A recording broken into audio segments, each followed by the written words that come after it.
I'm Eileen Droescher. I own Old Turtle Farm. It's located in Easthampton, Massachusetts. And this is my assistant farm manager, David Shane. Old Turtle Farm is an 18-acre farm. We have 12 acres of cropland. We market mainly through a CSA with a little extra going to some local grocery stores. We have 146 shares this season, feeding 227 families. Cover crops are a real important part of our farm. We keep half of our land in cover crop. We use it mainly for our fertility program, since we don't use a lot of other types of fertility here on the farm. We also use it for weed suppression. We graze our layers on it. We have a flock of layers that we pasture on our cover crop throughout the season. They are free-ranged within an electric net that's moved every 2 weeks and housed in mobile coops that we move every day. They do a lot of bug control for us, as well as create some fertility. We have a system whereby we have cover crop next to crop, so we use it for beneficial habitats as well.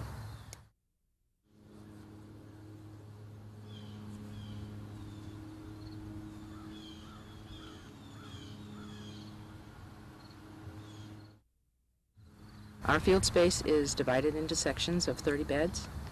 There's a section of cash crop bordered by 2 sections of cover crop.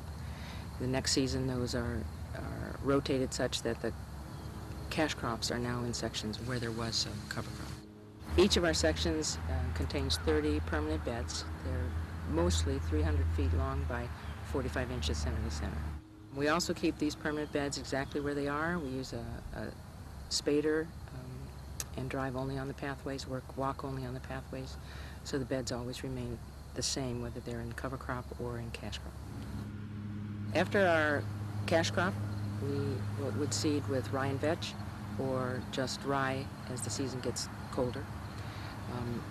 Then the middle of next season, around July, that rye and vetch would be put down and put into a cover crop that would winter kill, such as oats and peas or sudex. This section was in cash crop earlier in the season. It's now been spaded down and put into rye and vetch.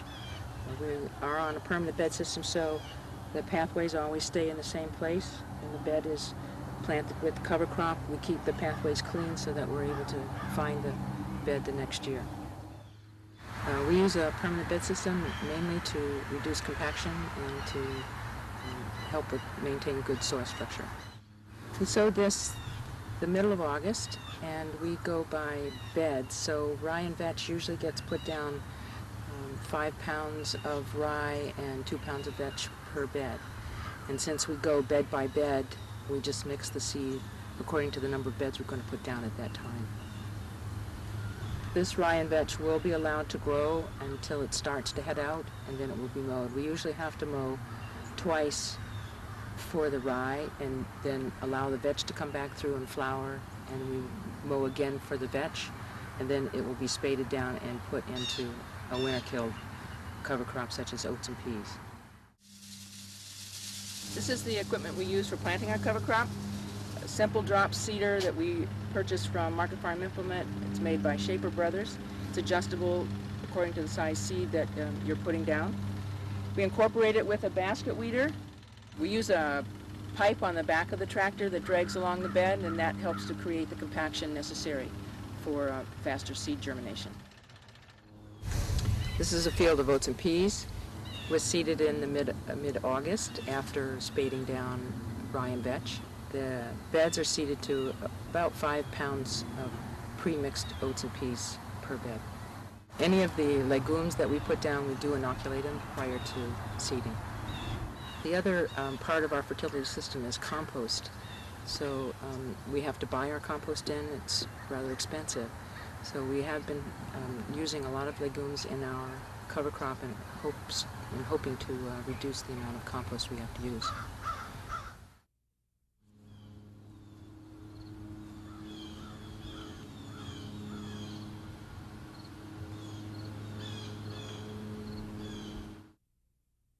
We've been experimenting with a combination of sudex and red clover planted after a cash crop.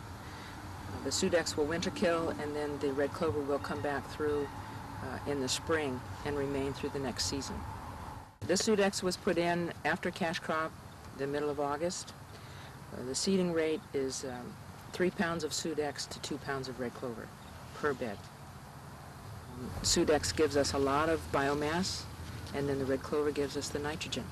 And red clover is something that we can leave in throughout the next year. We do not have to till it down and put it into a crop that will winter kill, because a couple times of mowing and by the following spring there's not so much left. It goes down very easy. After the Sudex is winter killed, this is what the field will look like. The Sudex was left in place. The red clover has been mowed 4 times through the season. Will be left here until spring, when it will be spaded down and put into a cash crop. The timing of the planting of Sudex is very important. This Sudex was planted in the middle of August when it was still quite warm. This bed of Sudex was planted 2 weeks later when it had started to cool off, so it's obvious there's going to be a substantial difference in the biomass created by the Sudex. This section is an example of needing to respond to something that didn't work correctly. It was seeded into Sudex and red clover last year, but this spring the red clover didn't come through very well. So in order to reduce our weed problem, we spaded the clover in and planted it into straight Sudex at the end of May.